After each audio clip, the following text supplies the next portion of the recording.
I just read a post on Reddit talking about a company we have covered many times on this YouTube channel called Castellum CTM. And it was regarding that one of the members in the community was saying how they spoke with Glenn Ives, the CEO of the company, and had a phone call with him. Now, what I liked about this post is there were some bullish things about it, and there was some bearish, concerning things about the stock as well. So it was decently unbiased. And if you do own Castellum CTM or you're interested in buying the stock, you need to hear this before you make your next move.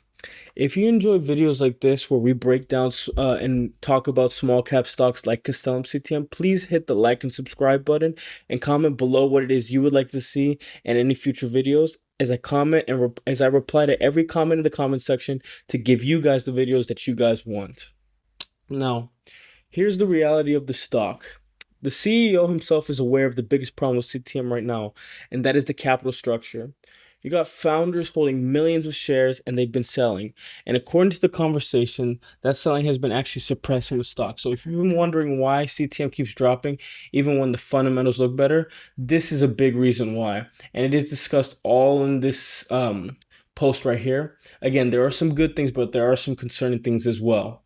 Now, what you might not realize, but here is where it gets interesting. When the CEO took over, this company was in a much worse position. And let me see here. Yeah, it talks in relation to what happened with the three founders, the positions that they're in right now, how some of them have sold out.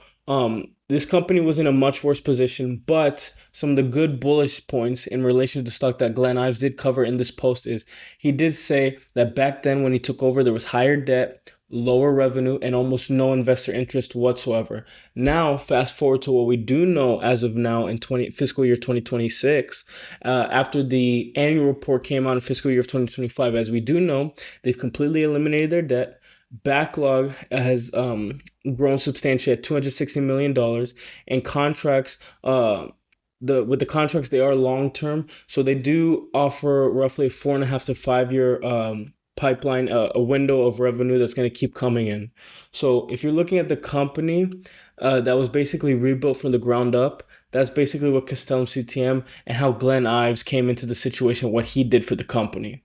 Now, where you need to pay attention, the CEO is not just relying on organic growth anymore. He's planning multiple acquisitions, and the goal, turn CTM into a $500 million to $600 million per year company. Now, that's a massive jump for when it is today, but here's the catch.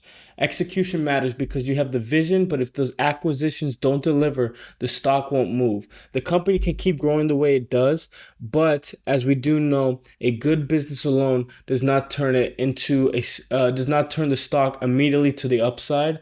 There are other factors that come into play when we do have there are other factors that come into play when a stock moves to the upside or the downside. And just some real quick data points right here. Some bad price action that Castellum CTM used to experience. The share price fell to 12 cents and the founders didn't have a strategy for how to grow the company. That was when Mr. Ives took over as the CEO of Castellum CTM, as I did just mention previously. So they were in a much rougher shape. But as Ives tells me, he is now a unique position where he has to find more ways to incorporate strategy with organic growth to achieve his goals of making this business a 500 to 600 million company. Now, these are all just words. This does not matter if execution does not happen as well. So I just want to take that in consideration. Even though I am bullish in the long term with this company, that does not mean that it is going to happen. Not that it won't happen, but it's just the fact that words are cheap and execution matters more. As they say, talk is cheap, actions matter. Actions speak louder than the words is all I'm trying to get at. And if you do feel like you get any value from these, videos, please hit the like and subscribe button, guys.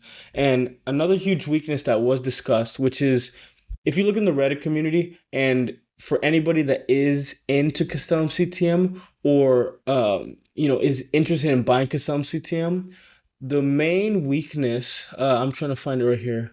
Yes, it was the first topic that was mentioned here. The first topic of conversation that The investor, again, his username is MoanWP. Don't know how to pronounce that, but shout out to him. The first topic of conversation that he spoke to was about the PR strategy. A lot of people, the sentiment with the stock is that it's an unheard stock and they don't do enough to sell the business as just to get more institutional investors and people interested in the stock as a whole, because the PR has been weak, and even the CEO admitted that that was the case. But the update is they're actively looking. Ives, as it's highlighted here, Ives mentioned to me. I'm quoting, but Ives mentioned to me that today he has a meeting with an IR firm, and later this week he has 2 to 3 more meetings with other IR firms so they can select which firm best suits them and the communication strategy going forward. So obviously, what I do like and is a bullish data point is the fact that they're taking actions to address this weakness that the company has. And for a small cap stock like Castellum CTM, that actually can move the sentiment fast. And as we do know, when there is lots of short selling, there have been stocks. You can look at Ondas, for example. It was hovering around in the dollar per range, below a dollar in the 60 to 70 cents for about 2 to 3 years, if I'm not mistaken. Now everybody's talking about it like it's a hot thing and everybody wants to get into it. Everybody's super bullish on it. The same thing can happen for Castellum CTM, but they got to execute. They got to be more profitable, show they can be profitable for 2 to 3 quarters back to back simultaneously. And they do have to show that they continue to grow the revenue and continue to acquire more contracts.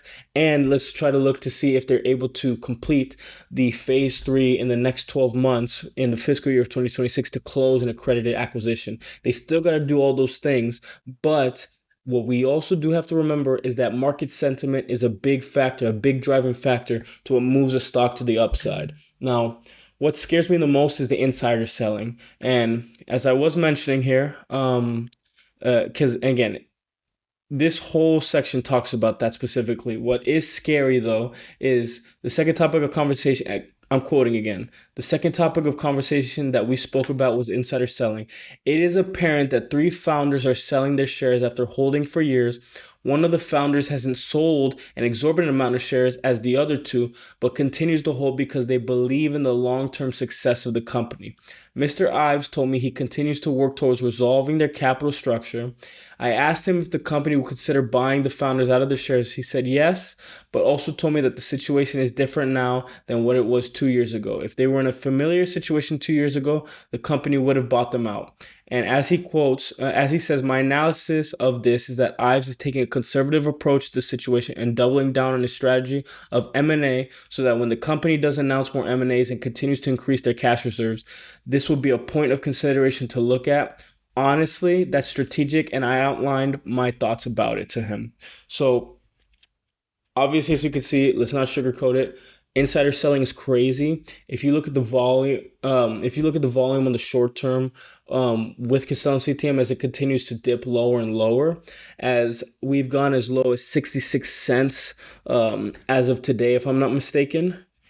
So with all of the shorts and the insider selling that's going on, it does create a decent amount of panic with the stock and the retail investors that are in the stock. And again, it does kind of make it seem as if 3 founders are selling their shares after holding for years. That definitely does hit the confidence, and it definitely does make you question whether this stock is something good long term. So that is a case for consideration and something you have to be aware of, and a sign of caution when it comes to the stock of Castellum CTM. So that is one of the bearish data points with this bullet point right there. The main bullish the main bullish thing you can drive from this part is how it's saying that Glenn Ives is taking the conservative approach, and he does have strategy. So there is a thought process to everything he is doing. So he's methodical and he does have a plan. And we have seen that all of the plans that he has been trying to do, specifically with the organic growth and continuing to increase their backlog, increase their revenue, and do everything they have been doing, we do see that this company is financially disciplined, and they continue to grow and they continue to execute in everything they said they have done as of far. So if I would say that if Glenn Ives does have a plan and a strategy, he most likely means it. But again, still take into consideration the insider selling is real. Now, the big reassurance, and here's probably the biggest takeaway. Now, again, talk is cheap, actions matter more, but it is a good thing to hear about. Lastly, Mr. Ives provided even more reassurance, stating that regardless of what happens, whether that be government shutdowns or restricted access to funding or concerns with the overall defense spending, it doesn't impact Castellum CTM. And where's the spot right here?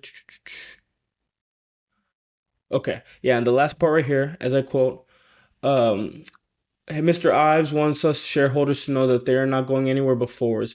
There are no current plans for reverse splits, nor are there any long-term strategic plans to sell the company whatsoever. The goal is to continue growing through more contracts and acquisitions. So, due to the fact that we have been under $1 per share for quite some time, a lot of the people and the sentiment of the stock with the risk that there is, everybody's worried about a reverse stock split because nobody wants that to happen with if you are an investor in Castellum CTM. So I do personally wish that it wasn't just that Glenn Ives specifically would cover that topic a little more. What are their plans to ensure that they will get the price action in the direction up? Because he did mention some bullish points in the specific article. He did talk about how he's sticking to his plan. He's doubling down with his strategy on M&A. He is doing things to change the market sentiment by hiring IR firms because PR has been a big problem. So he has been doing things, but I would like for just for the shareholders that are invested into Castellum CTM, I would like it if he said this is our plan, like because me, I'm a pretty 1, 2, 3 type of dude where it's like, okay, how are we gonna solve this? We're gonna do this, then this, and this. And I know that it's not as simple as that. And I do know that you need some flexibility and things fluctuate and things can get crazy. But I would like if he addressed it and saying, these are the steps we're going to do. And even if things don't necessarily go according to the plan, we are able to handle any any numerous anything that can come our way that requires us to be flexible. If things don't necessarily go according to plan, we have backup plans and we are able to adjust as needed to be able to ensure that a reverse stock split would never happen. I just wish it was this won't happen because this that we are taking care of all of these things. I'm just would say that it would be good, one, for Glenn Ives to speak more to the shareholders and also go in more detail about how the company is going to ensure that a reverse stock split won't happen. So what I want now is I want to hear from you guys. After hearing all of this, do you think CTM is a hidden opportunity or is it still too risky? Comment below. I read every single comment that is there. And if you want more breakdowns like this on CTM and other small cap stocks, make sure you subscribe because I'll keep bringing you updates like this. And I want you to know I'm doing my best to give you guys the best information. There are other previous videos, especially with the one that I did on Roadzen. Somebody told me that I didn't do enough on that video. They said because I was talking about how they handle a lot with automobile insurance, but they told me that I didn't talk more enough about the company itself, and I didn't cover everything that Roadzen does. I want to make sure that I give you guys the most informed details. And if I make a mistake with anything, if I say something plain out stupid, please let me know so I can correct myself and I can do a better job of the next video. But with that being said, guys, please feel free to hit the like and subscribe button. If you enjoyed this video, comment below. See y'all in the next video.